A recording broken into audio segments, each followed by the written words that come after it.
You just got your asses whipped by a bunch of goddamn nerds. NERDS!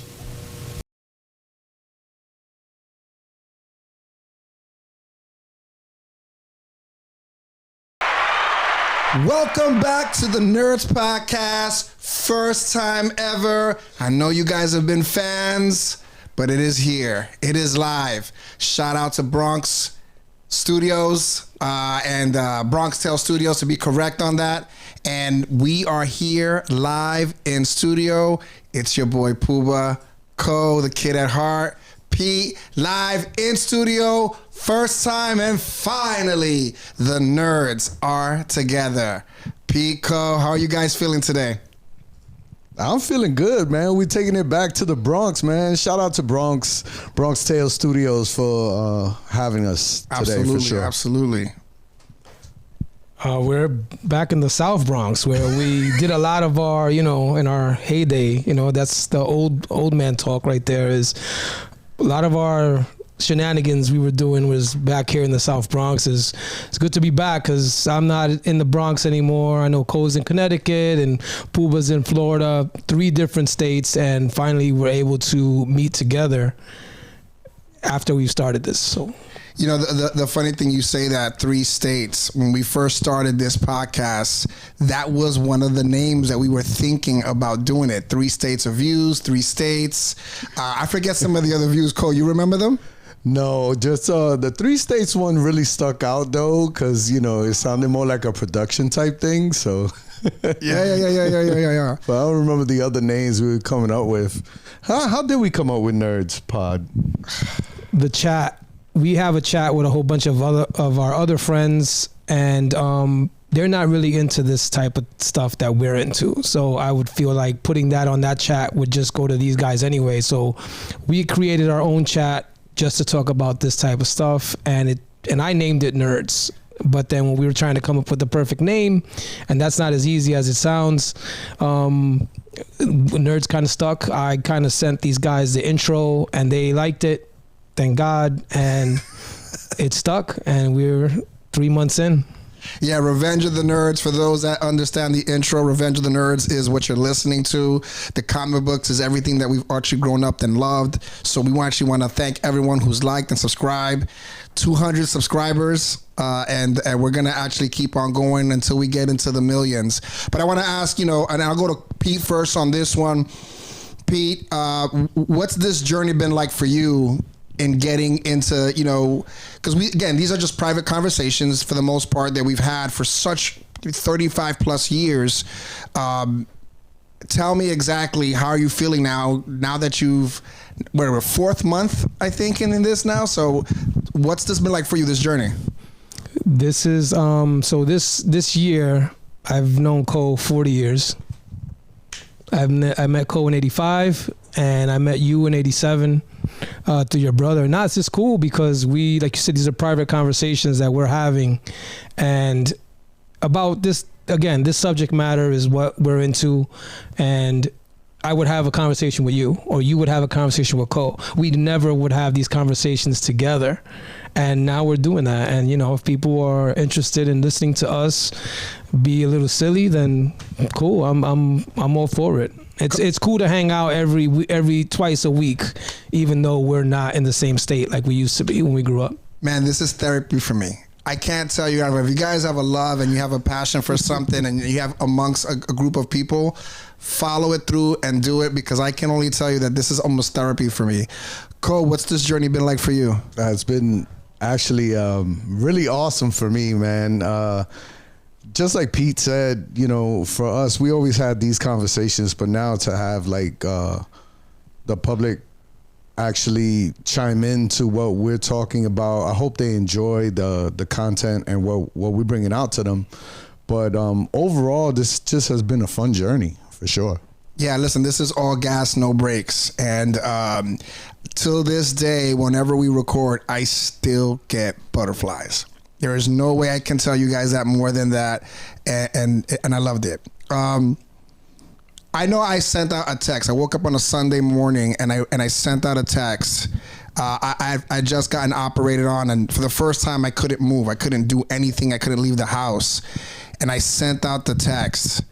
But no one tells the story better than Ko. So Ko, break down the story of how you see this all come together. All right, so we got busy lives, so it's so hard for us to try to get together. We try at least twice a year, if that, to at least link up and be together. But our main thing is usually playing zombies, right? Call of Duty Zombies. So my PlayStation, well, it's not mine, it's actually my son's, is in his room. So I asked my son permission. Hey, can I rock your PlayStation? And he goes, well, Dad, I'm in the middle of a mission, or I have a paper to do for school and stuff like that. So I give him his space and his peace. And, it's a little more difficult for me to get on zombies. So I get a text. I get a text from you, Poop. You send it to me and Pete, and you was like, man, I would love to do a podcast with you guys. I was like, damn, you know what? That sounds like fun. I'm with it. And then forget about it. It just snowballed all the way through. But when you threw that out there, I've always had, a passion for podcasts. I watch a lot of different podcasts that are out there, and to actually have my own with my brothers, this has been like a dream come true. So I'm truly enjoying it. And I mean, again, you could tell how both of you, even Pete hits me up. He goes, yo, you for real, man? Are you really going to do this? I'm like, yeah, I'm with it, man. He goes, because if we're in, we're in. So I'm like, all right. And then seeing the way Pete does the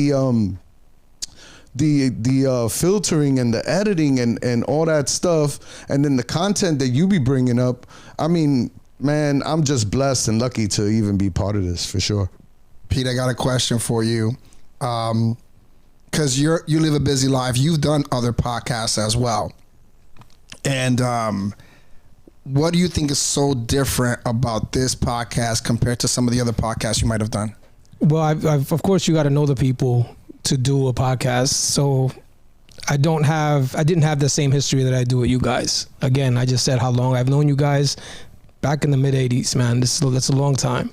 Obviously, we're dating ourselves. They're old too, not just me. They're old too. He's the oldest. I'm the oldest, but they're old too. He's the oldest. I look great though. But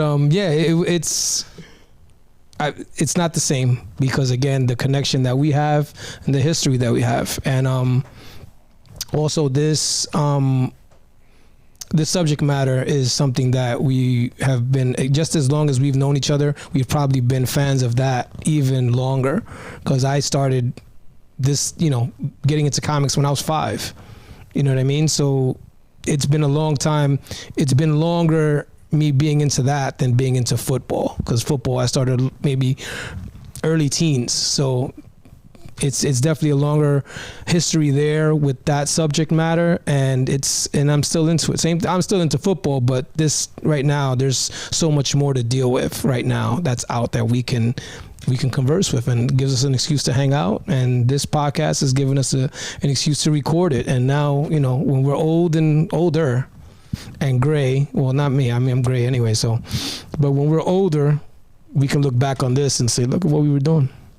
In our private conversations, of course, outside of this channel, I had the conversation with Ko, and Ko has always said that the legacy matters. What we leave to our kids, what we leave on this earth, and what we do today, for the most part, is going to be here forever for the most part. So, Ko, I got to thank you for that, because I do believe that having something recorded of a passion, right? Because this is more than just we like comic book, and I know we say nerds. We don't look like nerds. We don't talk like nerds. But at the tail end of it, I respect nerds for their passion and their thought process. I mean, George Lucas is a nerd, right? Stan Lee was a nerd, if you think about it. I mean, these guys drew artwork. Shout out to Stan Lee, Bronx boy as well. So, and I've loved this all my life, and I'm so excited after every movie, every show. I call you guys, tell me what you think, tell me what you thought. Listen, and there's some times that we'll be like, hey, did you see this? And they're like, no. I've never saw that before. I don't care to see it, and that's absolutely fine, right? But you find the gauge and you find the where you want to go in the science of this world of comic books and games and these movies that are coming out. And these 4 months have been an absolute joyride. So let me ask you, given we've been doing this since February and we have a few episodes out there, did you think it'll make it this far right now where we're at? I thought we'd be way ahead. I thought at this point in time, like a Comic-Con was going to call us like, hey, we want you to do a panel at this point. and it's just in my head, right? So while that's a goal, while that's an absolute goal, that's where I think we should be at. Listen, guys, and while all jokes aside, I would listen to my podcast. I would listen to their podcast if they had a single one.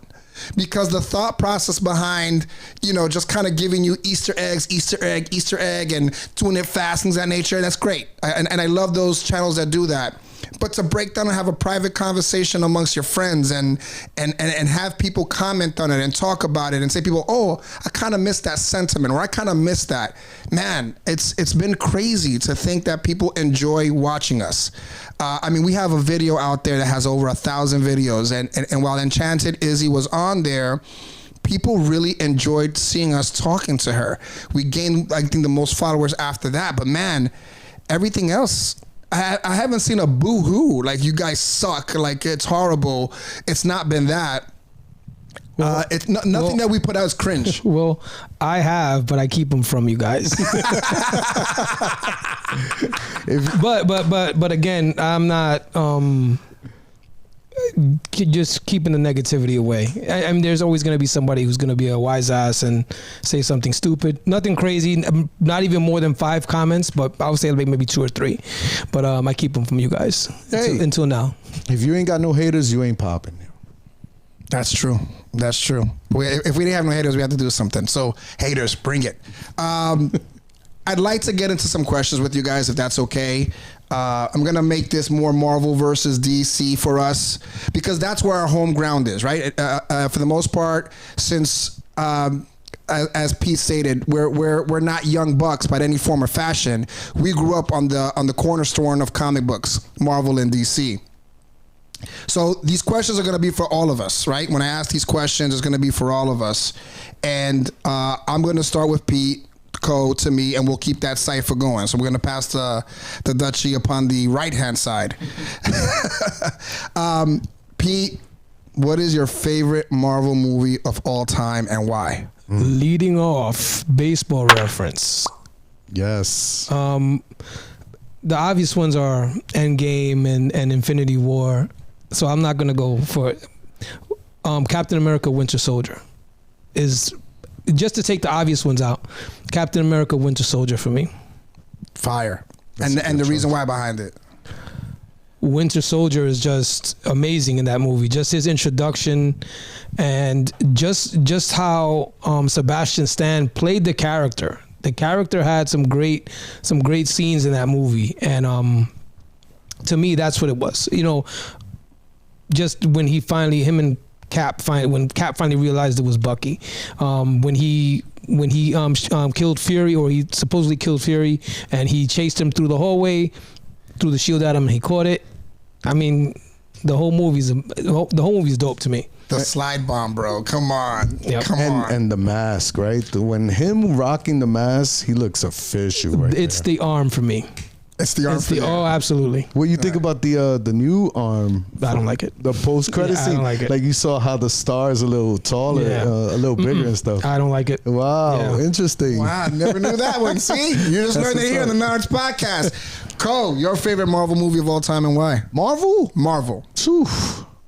And listen, guys, I know this is not easy, right? Because there's so much content, but It's really not. But if I have to, I will go there, Pete. Infinity War, by far, one of the dopest Marvel movies of all time. And it's going to be really, really hard to compete with that. I mean, given all the characters, the storyline, and my favorite part, the villain wins. Yeah, no, that was Infinity War is a poster in my movie room, so it has to be up there in the top 10. And you know, I remember the silence in the movie theater the minute that movie. As soon as I see the people kind of like fading away, the silence. Do you remember that? Isn't that the best part though? Like that's how you know a movie is really good, when you leave the movie theater and then you still thinking about, like, your emotions are still coming with you out of that movie theater, even the light is hitting and everything, but you're still like, wow, did that just really happen? It's one of the best things. Yeah, but Infinity War for sure for me. And I'll go super biased. All the characters, the story, and the fact that the villain won at the end, it was amazing. The craziness of the theater when Thor came down with Rocket. Oh my gosh. And stop trying to compare it to other things. That's one of a kind. I know you like to set the bar. Dude, because that is the bar. That is the bar. That is the absolute bar. For me, in the sense, again, Infinity War for me. And I'm gonna take Pete's approach on this, and I'm gonna say Thor Ragnarok. It was the first time I was able to see Thor, who, shout out to my dad, was his favorite character. But to see Thor in full power with the lightning and everything else, it had Hulk in it, the end of Asgard, man, like even the big dog that came out and Hulk went after him. Come on, man. Even the beginning with Thor kind of joking around and spinning when he was talking to the, forget the demon's name now, but I think Thor Ragnarok was amazing, right? And it really set up, again, some of the other things, because from there we went into Infinity War, right? That setup of all the Asgardians on a ship and all the Asgardians are dying. I think that was crazy. For me, it was Thor Ragnarok was amazing to me. Ragnarok was really good. Even with the cameo of the Hulk, I like that scene with Thor and Loki when they're up top, and they goes, "I know that guy." Oh, and then they said, "Oh, he's wanted." Well, I don't really know that guy. Even Loki, when he was doing the thing to Thor, he was like, "Yes, yes." That was amazing. So let's transition now, Pete. Favorite DC movie? Ooh. Now it's not going to be. It's easy to say, oh yeah, Batman with Michael Keaton. That's obviously a classic, but again, I don't. For me, it's not the obvious ones because that's what everybody likes. But something that's kind of under the radar, not with us because this is what we do. But Justice League, the Zack Snyder cut. Okay. It was 4 hours long. Now I know why. Now I know why you're aged, because that movie was super long, bro. They broke it down into chapters, which I thought was brilliant, being that it was so long. 6 chapters. Yeah, I thought it was well done compared to the one that the theatrical cut that actually got put into the movie theaters. And the story behind that sucks because Zack Snyder's daughter had committed suicide, so they kind of pivoted to another director to finish his work, which doesn't make any sense to me. It's like if you're cooking something and you go away and I start trying to finish what you did, it's not going to come out how you liked it. So we got to see his vision, and I thought it was amazing. Regardless of how long it was a great movie, and it completely stepped on the one that was put out. It's not Green Lantern. Okay, cool. No, I hate even Ryan Reynolds is like, oh gosh. He even shot the guy that shot himself to not do that movie. Yeah. Good one, Pete. Good one. Yo, I gotta ask you though. It came out in black and white as well, right? Yes. Did you see the black and white? I didn't see the black and white version. No. I've always been curious to see the black and white one, but I don't know if I want to. Like, I could see Sin City, right? That Frank Miller one. Yeah. So, Zack Snyder is good with how the movie looks. If you look at Watchmen, remember the comedian getting thrown out the window was in slow motion. So he always has that knack for making the movie look amazing. You can look at the movie 300, look at Watchmen, and you look at Zack Snyder's Justice League, the director's cut. They all look phenomenal, and that's one thing that black and white or with color, I think they'll both look amazing. Dope. So Puba, I'm afraid I'm going to take yours but for me, it's The Dark Knight. Oh, you suck. No, I don't, because there is greatness in that movie. I cannot stop watching that movie. Then we're going to agree on this one. And I'm going to jump on the comment as well. Absolutely agree with you. Dark Knight had everything you've ever wanted in a Batman movie. Man, I agree with you. Yeah, because, I'll go deeper than that. Like, after he ended up saving the people in the boat, even that conversation that him and Commissioner Gordon was having, that Gordon was like, look, you're going to be wanted. This is what's going to happen, but just run. Go ahead, just run and hide. Even that scene, I mean, from beginning to end, that movie was just Christopher Nolan, right, fams? Like, official guy, man. Like, when it comes to his storytelling, Inception is, I like Inception a lot. Even though I had to see it like 4 times until I got it. And then I saw it another 4 times. I was like, wow, this movie is amazing. But The Dark Knight for me, man. And The Dark Knight give us the bat bike. When he came out of that bat bike, that was fire. I mean, shout out to Heath Ledger. So I got to throw in that part when the guy, one of the Joker's henchmen tried to grab the mask. And Heath Ledger laughed, kicked him, and then spit on him. I was like, this is amazing right here, yeah. No, man. Again, one of my favorite Jokers, of course, of all time is Mark Hamill, but man, Heath Ledger. That was so sad, of course, with his passing. But that movie by far defined everything that I've ever wanted to see in my favorite character, the Joker. The madness, the craziness, the betting that people will actually kill themselves so that they can live is crazy. But no, I can't even say anything because it is that. It is that. With Chadwick Boseman, when he passed away, I felt the same way when Heath Ledger passed away, where I can't see another Joker or I can't see another Black Panther. They nailed it with those two. Yeah, I would say so. Perfect. Listen, I love the conversation. I love how it's going. It seems amazing. I have more tough questions to ask you guys as we dig a little bit more into our lores and the things that we actually love. And again, so I agree with you, Ko, and we're going to keep it going. So, Pete, you have to choose one to save your life. And you will forget the other once you choose. DC or Marvel? So I'm choosing between DC and Marvel. Yeah, in other words, so once you choose, let's say you choose Marvel. Yeah. I'm going to keep Marvel. You can never remember Batman again. You can never remember Joker or anything DC. So it's DC. So it's DC. It's DC. You're okay with forgetting everything Marvel? Not okay with forgetting everything. But I got to ask, is it because of Batman alone? No, it's because that's what I was introduced to. It's when I started watching, just again, I said it before, like 5 years old. Back then, it was the Super Friends that were on TV, and that's how I was introduced. And why I kind of gravitated towards Batman is because he was the coolest looking one. He had a mask, he had a car, he had a freaking helicopter, he had everything. It's the cape for me over Batman. It's the cape. So he had a belt that had everything. And I was like, yo, this guy's cool, man. And wasn't paying attention to Wonder Woman, but Who would you miss the most on Marvel if you could never remember it again? Would say Iron Man. Wow. Cool. Tough question. DC, Marvel, once you choose, you forget the other one. Not tough at all. It's going to be Marvel. Really? Okay. Yeah, and DC what? For real? Why? Yeah, no, absolutely. Because Spider-Man is my favorite character, and that's where he lands. So if Spidey was in DC, then buy Marvel. But Spider-Man is my favorite character. I really, really enjoy him.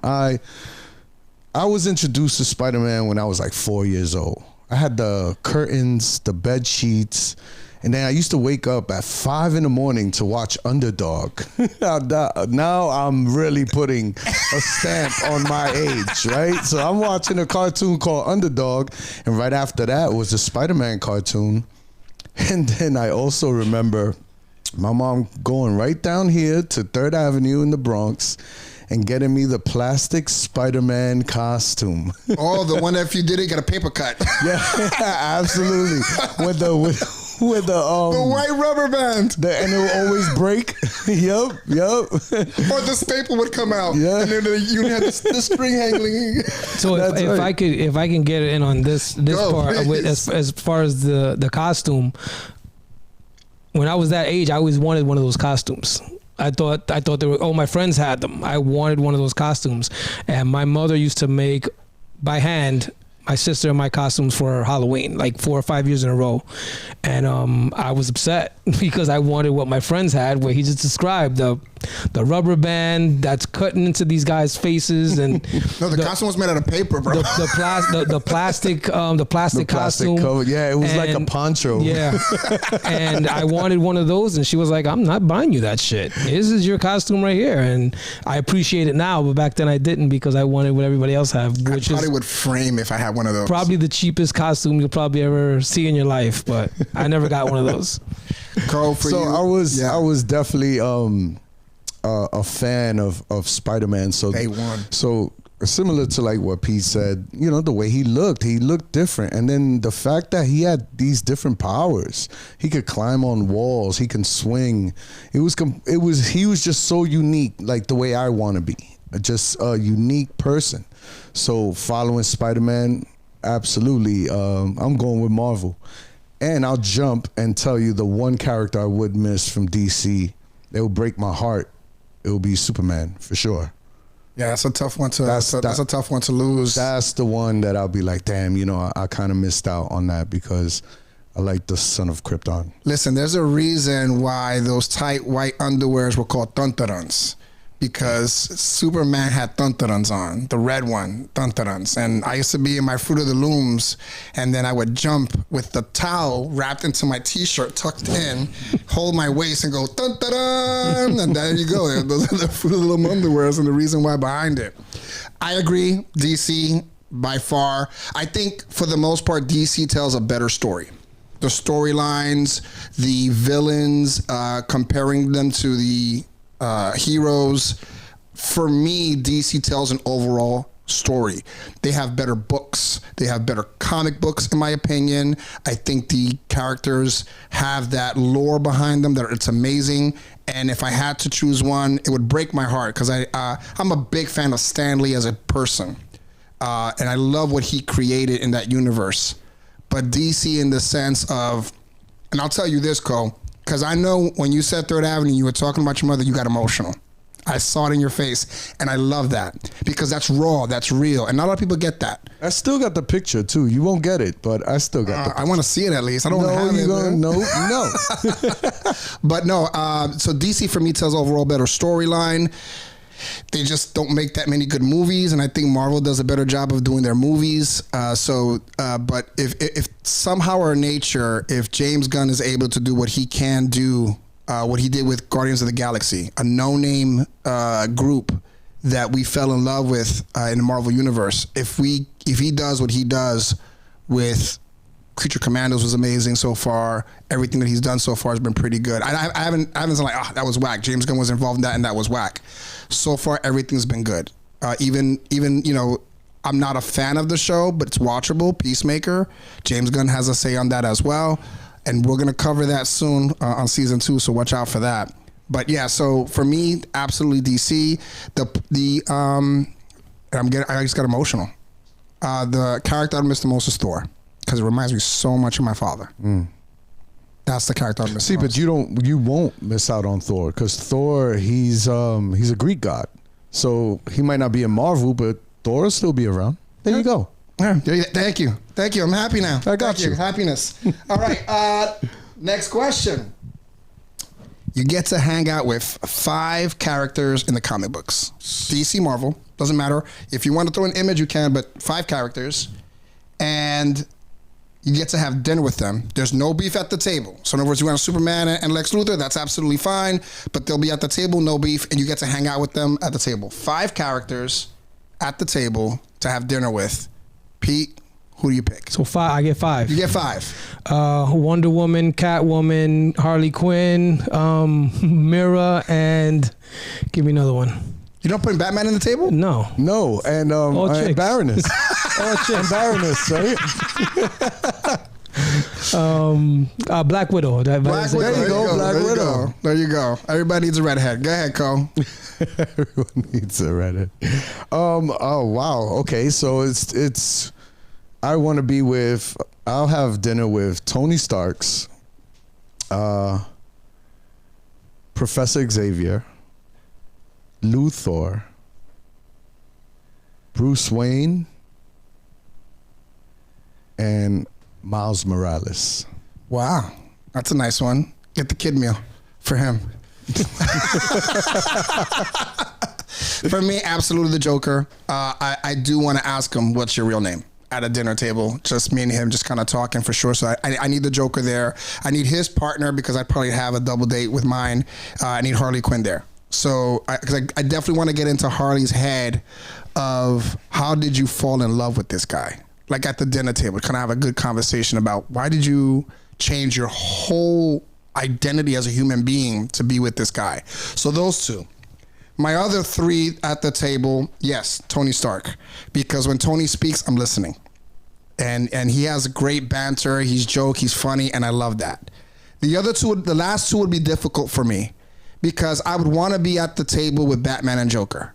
Because there's a love between them that I always try to explain it to myself and I don't know it. So not Bruce Wayne, but Batman at the table.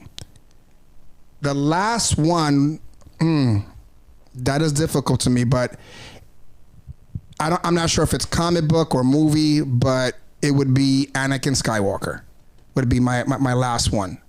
Because to have the Joker, who's probably the second most feared villain, and have the number one villain there as well, in my opinion, Darth Vader, that would be the epitome of my five at the table. So that was great, and I love the conversation on it. But we're going to continue this, and I want to ask you this question because the five that you picked were actually pretty interesting. If you could have dated a comic book female, who would it have been? I already got my answer. Not for him, for me. I already got my answer. I was going to say, don't answer for me. No, you got this. I know who I'm going to pick. Catwoman. You would have dated Catwoman. Yeah, because if we're struggling, she can go out and go steal some shit. To pay the rent. Yeah. Go. Mary Jane. I mean, Mary Jane is a comic book character. She's a comic character, but she's a female, female Roger Rabbit. What's Jessica Rabbit. Jessica Rabbit. She is the Jessica Rabbit of Marvel by far. Absolutely. Mary Jane. Mary Jane would have been for me. Yeah. Mary Jane had great qualities. She was supportive. This guy was broke. Peter doesn't really support the vibe, and she's an actress. I love opera. I love all those things. So Rent. Yeah. Rent. You got Rent. Yeah. Mary Jane got me. She would have been a sugar mama. So last question for me, guys, and we're gonna wrap this live. And believe me, this will happen again, and we love it doing this in person. I currently have goosebumps on my arms as I'm doing this with my brothers here live. Pete, you get to choose one superpower. What would it be?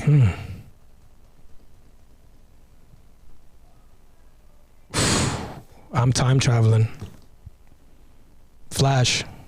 Time traveling. So Flash in the sense of running, or Flash or time jumping in the sense of Kang? No, I used to. So time travel is big, right? So there's different, right? So I would say the Flash. The Flash. He went back in time. You would eat a lot because he has to eat a lot. He burns that many calories. That's cool. I'm okay with that. Do you enjoy running? Do you enjoy running on a treadmill? No. But you would take Flash. Yeah. Wow. Cool. So one superpower. Just one? Just one. I'm gonna pick the one a lot of people say is the lamest. Then, if I can only have one, what is it? It's spider sense. Spider sense. Yeah, the ability to feel danger when it comes around me. I think it's so underrated, his spider sense.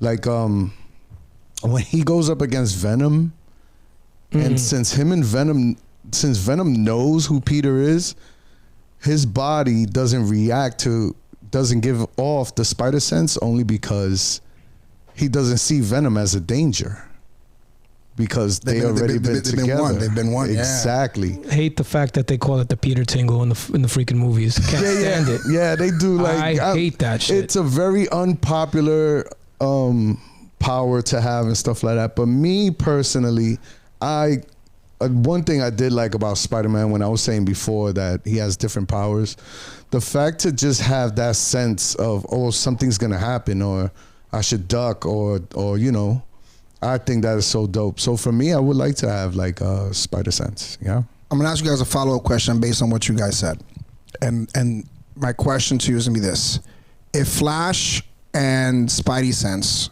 were your choices as a superpower, what have you seen that's been the best representation of it? Well, obviously, I chose the Flash and his power because he went back in Flashpoint, went back in time and saved his mom from being murdered. But that's one thing for me as far as him manipulating time. And then the dark side, the Apocalypse War, one of the latest animated movies that they had, you know, everything went to shit. And Constantine told him, look, you got to clear the board, bro. And then he got up and he did it again.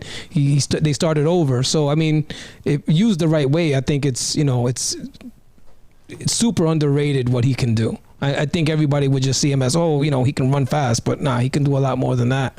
But that, and then there was and I know Cole remembers this, in the CW series, at the beginning was very good. And I remember one of the times he met up with somebody that he knew, he was dressed as a Flash, and he's vibrating his face really fast, so you couldn't see his face. Thought that was dope. But the Flash for me.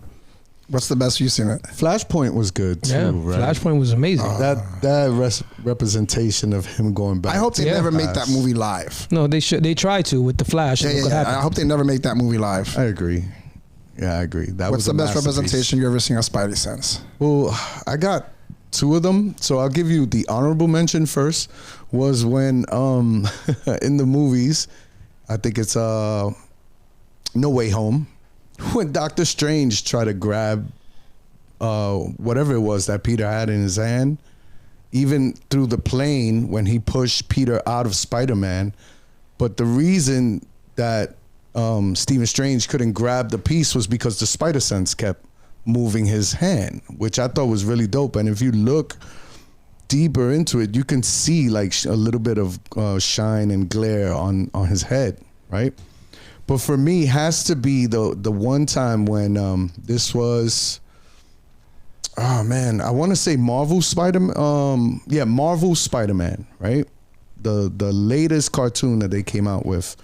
And there was a scene where he had the black suit, and Peter went home to sleep because he had a test the next day. Plus, he was working at Oscorp.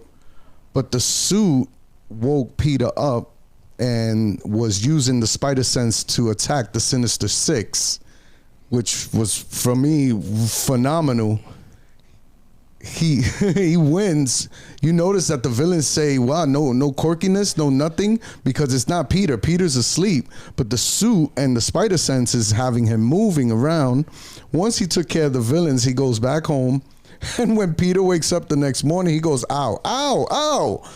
What the heck? And then starts seeing all the black and blues on him, and he didn't even know that he left the house and stopped the Sinister Six. Because of the spider sense. So that was an awesome representation of having spider sense. Flashpoint, for sure, going back in time, has been my favorite way of seeing Flash. And for me, it's Infinity War, where he's on the bus and his hair stand up and you see that so up close. I say that today. So every time that happens to me, I say my spider sense is tingling. Yeah.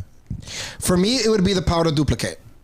I would duplicate myself. Oh my gosh. One of you is enough. No, you're going to have more of me.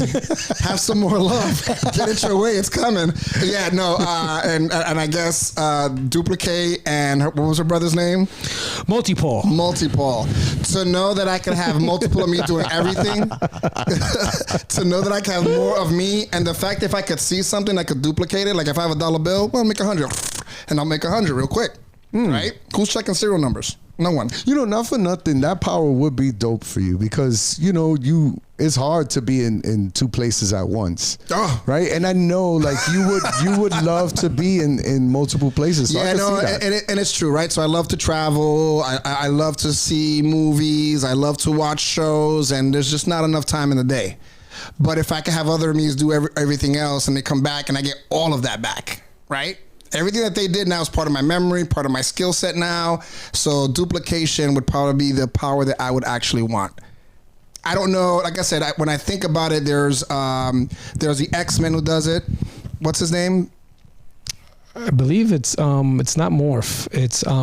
Is it not multiplex either. It's I think it's Multiple Man. I think it's his name. Multiple Man or something like that. Yeah. So like, you know, those guys, and I think that power is super underrated. You could literally get away with a lot of things and say, no, I wasn't me. I was over here. I have proof. You know what I'm saying? You could really get away with murder. If I had super speed, I wouldn't have been late today. There you go. Well, folks, listen. I hope you enjoyed this conversation because this is super private, super intimate in this moment. And I can't thank Bronx Cell Studios enough, P and Co, and the support that all of you give from the nerds. I want to say thank you, absolute. Pete, take it away. Well, before you do, I do want to give a shout out to this man right here. If you could see, he hooked us up with the boxes, and he also hooked us up with the shirts. You know, if you guys are interested, hit up Pete, and he'll hook you up. $50. I get to keep my job. You get to keep your job as the merch guy. Hey, Pete, take us out, man. We will return.